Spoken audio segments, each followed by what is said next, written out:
Welcome back. For another one, please hit that like and subscribe button. Just looking over the playing field. In relationships between black men and women, something is very, very wrong. Instead of growing together, black men and women have grown apart. The Grand Canyon comes to mind. And the question what everyone is struggling with is why. From the women's point of view, they are advanced, educated, and have careers, and they are modern women. They don't need anyone to take care of them, they can do that all alone. A man is not necessary. They don't want to have to depend on a man for paying bills, or any of the traditional things men and women used to do. On the surface, that sounds wonderful. For a woman to be independent, and able to have a good career, and take care of herself, that's all well and good, but with everything there a cost, because they're doing the exact same thing men have been doing for years, going to school, getting a degree, then a career, and working their way up the ladder. The problem with that for a woman is, she's basically using her most fertile years, and best time to find a husband and have a family, to become an educated career woman. And by the time she reaches her career goals, she is a middle-aged woman, and then she wants a husband and family, but she then begins to understand that she traded in a husband and family for a career. Now at middle-aged a good career, she starts looking for a husband, but what she starts to run into, the kind of men she's looking for, and not looking for a middle-aged woman out of her prime. The problem comes in, is for some reason, women think their value is tied in with their education, careers and money, the same as a man. But it does not, because men do not look at a woman's value that way, they never have, and might not ever, and because women don't understand this, they become frustrated, and start coming up with reasons why men can't find and keep a man, instead of looking in the mirror, admitting they made that trade for career instead of family. Now, it's not all their fault. The world have been telling women they can have it all: career, education, fun and family. But they're finding out the world does not work like that. Now how do they explain why they're educated, have a career, but can't find a man, and single, and some even have had kids, and are single moms? The blame game starts. The men are no good, not on their level, not enough men. They're in prison, all of which are not true, but they use them anyway. So with all that said, the battle lines have been drawn.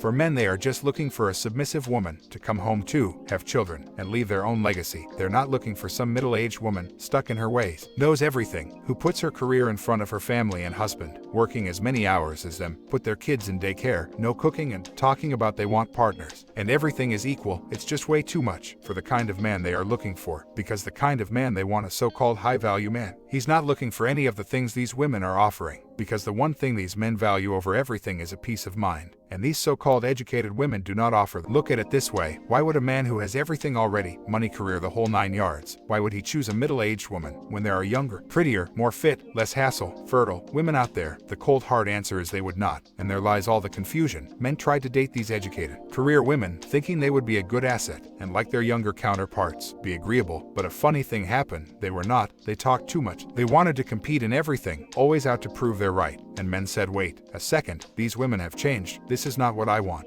And to throw gas on the fire, they start coming up with these standards for men that would eliminate most men because of either how much money he was not making, or he didn't meet some kind of status that measured up to her friends, or want to live a lifestyle a lot of hard-working blue-collar men just could not afford. And then come up with terms like, he's not on my level, or I don't date down, all kinds of childish stuff. A long story short, if there is ever going to be a coming together, I think black men and black women need to find a middle ground. Men have to understand that these are the kind of women you may have to adjust to, but I think, because the women have done so much changing, they might want to start adopting some more lady traits, or just being more open to taking to any hard-working man, no matter how much money he's making, and come down off that high horse of these are my living standards and I won't go below that, or he at least has to be making as much money as me, until black men and women understand we are all we got, and sit down and get our acts together, if not for ourselves but for our children, who happen to be killing each other and filling up the prisons, because grown-ups are acting dumb and selfish. That's all for now. Hit the like and subscribe button. This is Reno in the Mix. Until next time, I'm out.